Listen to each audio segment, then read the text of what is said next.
we we hope that this will be a good situation for everybody involved. Kawhi obviously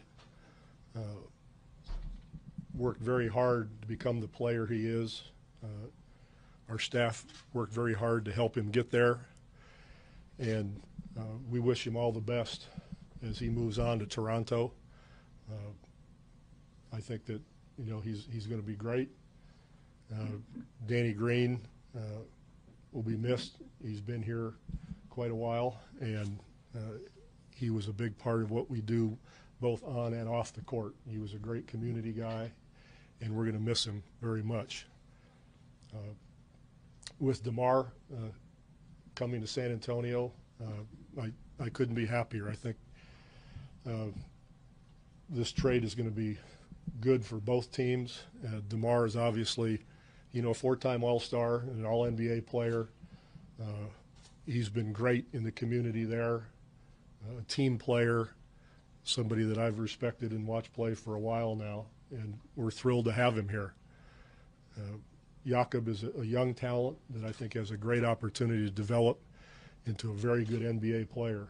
So we're very anxious to get them involved in the program and let them know, how we do things and have them become important parts of the program. Do you think you had a fair chance to mend relations with Kawhi? Well, Kawhi conducted himself wonderfully while he was here. He helped us win a 5th championship. As I said, he was a hard worker all the time, and we wish him well. But at this point, it's time to move on.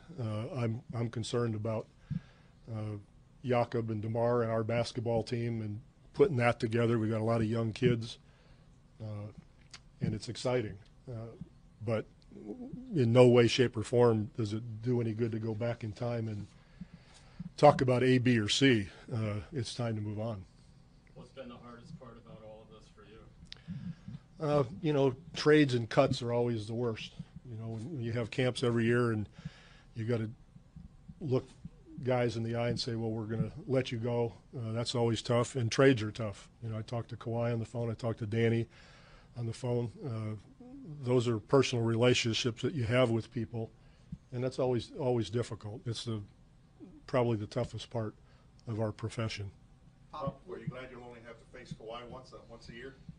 Well, Kawhi, he's not going to stop being a great player. But as I said, we're thrilled with the trade we were able to make, and we're going to make it great. DeMar was a fixture in Toronto. Did you talk to him and how he affected him? I've not had a chance. He's otherwise engaged at the moment, and I'll be talking to him a little bit later this afternoon. Pop, I know you've dealt with him in USA basketball. Can you give us, and those that don't know DeMar very well, Well, I haven't really dealt with him. Just for the record. Okay. I will next week. Okay. But, he was on the Olympic team, and when I was there, we coached the development group that played against him. So I don't have a personal relationship with DeMar at this point.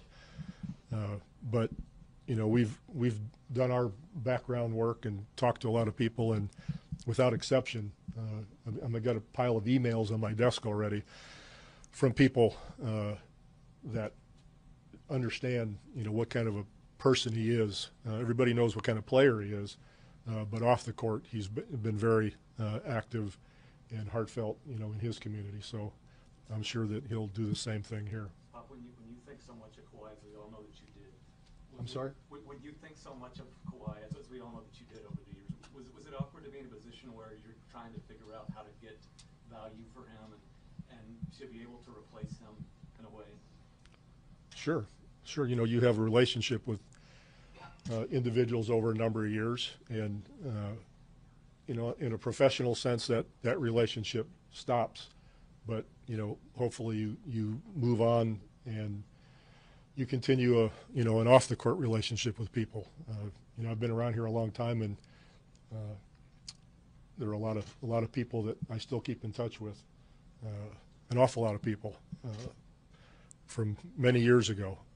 And, you know, I'll be coaching Kawhi next week at USA basketball. So What's that going to be like? I look forward to it. How difficult has this off season been for you personally and professionally? It's been difficult. When it became obvious that a trade was going to happen, how difficult is it to thread that needle between, you know, getting assets back that you can remain competitive and also build for the future? Is that a priority? Well, of course it is. And, you know, I'm sure that, you know, that I can't speak for Toronto, but obviously, but I thought our staff did an unbelievably great job in bringing back quality players, quality people, and, you know, in DeMar, a proven all-star. I have to be thrilled with that, and I am. Following on what Jeff was asking, was the emphasis in all this to be as good as you can be next year, or was there kind of a balance between being good long term? We've never been a, you know, short-term organization. We've thought short-term and long-term both at the same time, what's good for the organization from 2 decades ago. So that's not something that, you know, the values stay the same. What we think makes the program tick and be consistent stays the same. It has nothing to do with the number of years. You know, I think we've sustained a pretty good level of excellence for a very long time, more than most, and hopefully that'll continue. And I'm confident it will with someone like DeMar and a young player like Jakob that can develop. Yes. Losing Tony Parker this offseason. That was real tough, but you know, he's good. He's going to be in San Antonio forever. He'll come back after he's done playing in Charlotte, and we'll still drink wine together and, you know, go to dinner and watch the kids grow. But, you know, there's a season for everything and a time and place for everything, and this was really good for Tony. He'll get more playing time. It'll kind of rejuvenate him a little bit. I think he's really excited to be there in Charlotte. And we've got some young kids that we need to develop, you know, in DeJounte and Derek White, Bryn, so forth. Coach, for some time we saw the Kawhi being traded, you know, due to all the rumors. But when it came down to the final decision, what led to include Danny Green in that trade? Was it a franchise decision, or was it Well, you know, in trades, you know, money has to match to a certain degree, and so that limits you to certain players that have to be included. And in this case, that fell upon Danny, more or less. So it was tough because he's come such a long way. You know, we cut him twice. And over the years, he turned into Danny Green. And we're very proud of him for that and very happy for him. You know, he's set for life. And I think, you know, he'll enjoy Toronto. How recently did you feel that Kawhi, there was still a chance that you know, we talked often over the summer about a lot of different things, both on and off the court. So, you know, attempts were made, you know, to see what would be best. And in the end, this trade appeared, and we felt that this was the way to go. Is there any question still about his health? Kawhi's health? I don't think so. No. Pop, what about Manu? Any thoughts, feelings? Manu is chasing bears up in the Northwest. Totally. Well, let's see. He's a free agent, right? So I guess he's not under contract. Oh, he's under contract. He's still. Oh, that's right. He's under. Yeah, he's that kind of thing. Whatever. So that means that we could make his contract null and void because of the hang gliding and the bear chasing and zip lining stuff that he's doing up there. So I sent an investigator to watch him if we can get it on film, because you know you got to prove it in court. So we're trying to get some film on him. You've said they're never gonna let him retire. It's gonna be like a tube of toothpaste. You're gonna squeeze it till there's You know, it's kind of funny. I don't know, 2 weeks ago, I sent him a picture when he was younger, and he's dunking over somebody, and his hair's flying all over, and it was kind of a hint, like, you know, you can keep doing this sort of thing. And he sent me back a picture of like my first year here as an assistant. So, I'm not sure what that meant. Like, you know, you're crazy, and you know, you're old too, or something. I don't know what. There's a narrative out there that, you know, Kawhi was this bad teammate because he was on the bench and, you know, he wasn't around during the playoffs. That's all ridiculous. Kawhi was a great teammate all the way through. He did his work. He was no problem for anybody, but, you know, talking heads out there have to have stories, and I get it. If I was a talking head, well, maybe I am. I'd have stories too, but you know, all those stories that denigrated him in that regard, that was unfortunate and inaccurate. But was it sadness to see Kyle go too? Because I mean, he had just found his Kyle, role last year. yeah, I'm glad you got. You know, I knew we'd bring him up one by one, and this is like the end of the year deal that I never did. Sorry. Kyle was very difficult, but this was kind of like we've had some in the past, like Corey Joseph or you know, Baines. You get a contract like that, and you got to take it. That would have been very difficult for us to match that contract. And so when you have somebody like that and you watch them develop and they leave, and it's for the right reasons. You know, he's got a career. He's got to take care of it. We've had other people, as I said, in that position where they move on to a bigger contract after they develop. So he was special here, you know, off the court, on the court. Again, a great teammate. I mean, I can't think of anybody we've had here who hasn't been a great teammate. So that goes without saying. It's kind of part of the definition of being here. So he'll be great in Memphis. I'll hate playing against him. You know, as we said, he's always like a utility infielder. He does everything. He plays, you know, 3 or 4 different positions. I mean, we put him at the point running pick and roll half the time last year. He played second most minutes on our team last year, for those who don't know that. He is a special player. Along those lines, Pop, Rudy Gay coming back, obviously you've got to be happy about that. Oh, I'm thrilled about it. You know, he played through all that injury last year, and there had to be some trepidation on his part, you know, whether his ankles, his Achilles would hold up, that sort of thing, and he played through it all. And there were times when, you know, he was our go-to guy. There were certain games that he won for us because he scored, and we're looking forward to him being even healthier this year.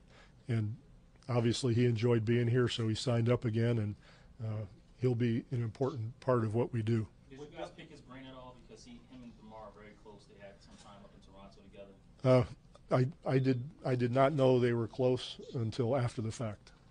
In the end, Pop, was the Kawhi thing just not going to work, and do you feel comfortable that the organization and you did everything you could to make it work? You know, at this point, my main interest is definitely not to look back. It doesn't do us any good whatsoever. I'm thrilled to have DeMar and Jakob join us.